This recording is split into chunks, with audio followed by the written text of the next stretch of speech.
সন্দ্বীপ উপজেলার রহমতপুর ইউনিয়নে হাঁস চুরি হয়েছে এবং হাঁস চুরি এবং হাঁস চোরকে নিয়ে মোটামুটি ফেসবুক গরম উত্তপ্ত। অনেক বড় বড় কন্টেন্ট ক্রিয়েটর ফেসবুক পেজে এই নিউজটা গতকাল থেকে দেখছি।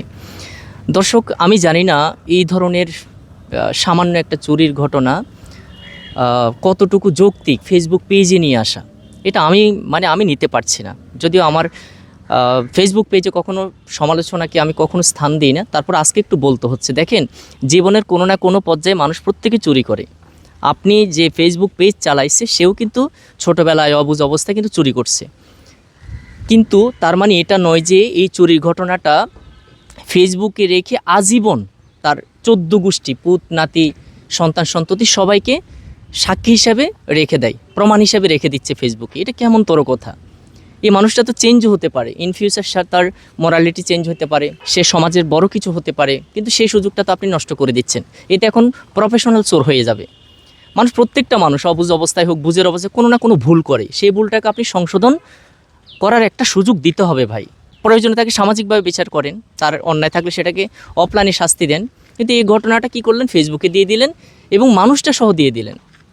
এখন সেই মানুষটা তো চাইলেও আর জীবনে ভালো হতে পারবে না, সে পুরো মেন্টালি, হ্যাঁ চুরি করা ভালো না, আমি চুরিটাকে অ্যাপ্রিসিয়েট করছি না, কিন্তু চুরি অনেক সময় হয়ে যায়, মানুষের মোরালিটির যেই অবক্ষয় ঘটছে হয়ে যেতে পারে, আপনার আত্মীয় স্বজনের হতে পারে। যে মানুষটার ভিডিও আপনি দিলেন হাঁস চোরের, হ্যাঁ তার কিন্তু অনেক আত্মীয় স্বজন আছে, অনেক সম্মানিত পোস্টে বাংলাদেশে বড় বড় পোস্টে চাকরি করছেন, তাদের অবস্থাও তো একটু ভাবা উচিত।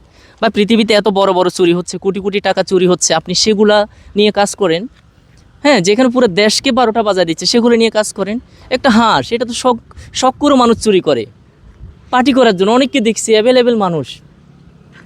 তাহলে এগুলা করা কিন্তু ঠিক না। আমার ছোটো মুখে বড় কথা হচ্ছে, ক্ষমা সুন্দর দৃষ্টিতে দেখবেন, কিন্তু অনেক বড় বড় পেজে কিন্তু এই জিনিসটা ছাপানো হচ্ছে। কেন? এটা তো দরকার নাই। হ্যাঁ, আপনি ফেসবুকে অনেক কন্টেন্ট আছে, একটু বুদ্ধি খাটাইলে, ক্রিয়েটিভিটি দেখাইতে পারলে আপনি অনেক কিছু করতে পারবেন, কিন্তু এই ধরনের পোস্ট না করাই ভালো। হ্যাঁ, আপনি অথবা পরিচয় গোপন রেখে যদি নিউজ করতেই হয়, ভাইরাল হতেই হয়, আপনি ওনাকে একটু হাইড করেন, পজিটিভিটিগুলো নিয়ে একটু ছড়াতে চেষ্টা করেন, এভাবে নেগেটিভ কন্টেন্ট না আনলেও হয়। ধন্যবাদ। মনে কষ্ট পেলে আন্তরিকভাবে দুঃখিত। ধন্যবাদ।